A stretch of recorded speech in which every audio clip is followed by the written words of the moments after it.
Криндаль жабайы қарақаттың бір түрі, одан осындай өте әдемі, денсаулыққа пайдалы тосап дайындаймыз.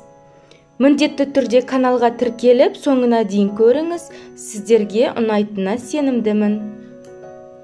Керек өнімдер жаңағы жабайы смородинаның бір түрі криндаль, 2 килограмм шықты менде, одан кейін 1,5 килограмм қант, жай су 100 миллиграмм.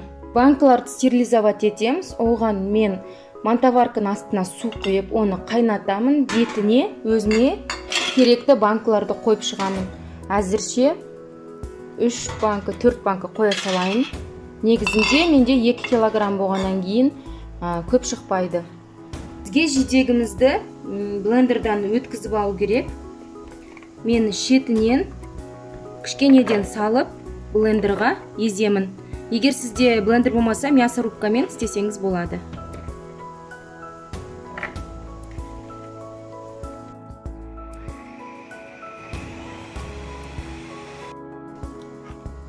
Міне жақсылап блендермен езіп алдым. Енді бұны осындай арнайы үлкен қайнататын қазан немесе осындай эмалированный ыдысқа салып қайнатамыз.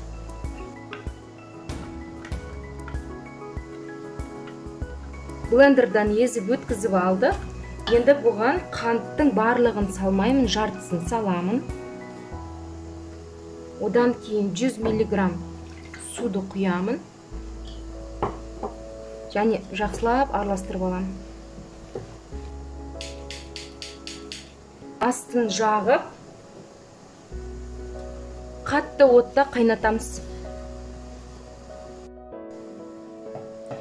Осылай қайнай бастаған кезде қалған қантты саламыз.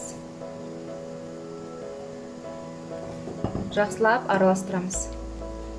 Міндетті түрде жақсылап араластырамыз, себебі қант ыдыстың түбіне жабысып, күйіп, біздің тосабымыздың дәмін құртады.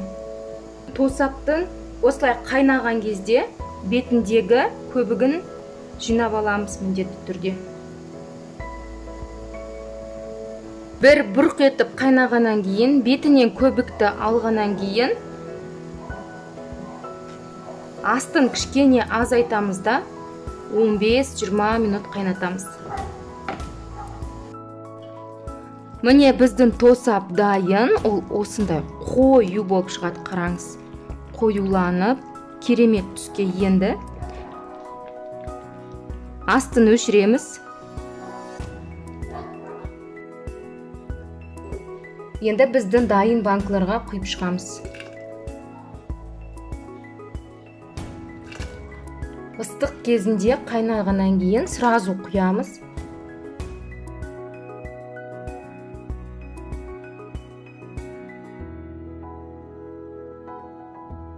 Құйып алдық, ол өте ыстық болып тұр. Банкада ыстық, қақпақты да бірлеп қайнатып алдық. Енді осыны ыстық күйінде біз жабуымыз керекпіз крышкасын. Сол кезде ол вакуум болады да, қақпағы қатты жабылып қалады.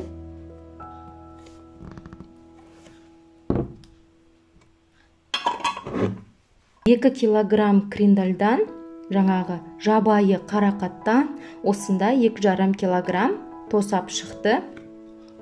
Екеуін аузын жауып қоп қоямын, қысқыға сақтап. Алдына жартысын қазір шай ішкенге қолданамын. Сіздерге көрсетейін.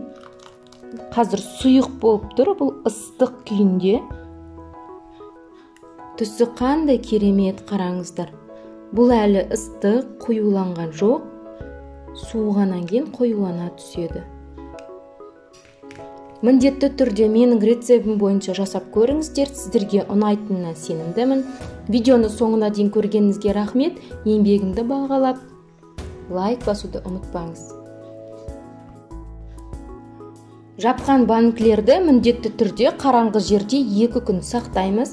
Біздің банкымыз суығаннан кейін оны погребке тастауға болады.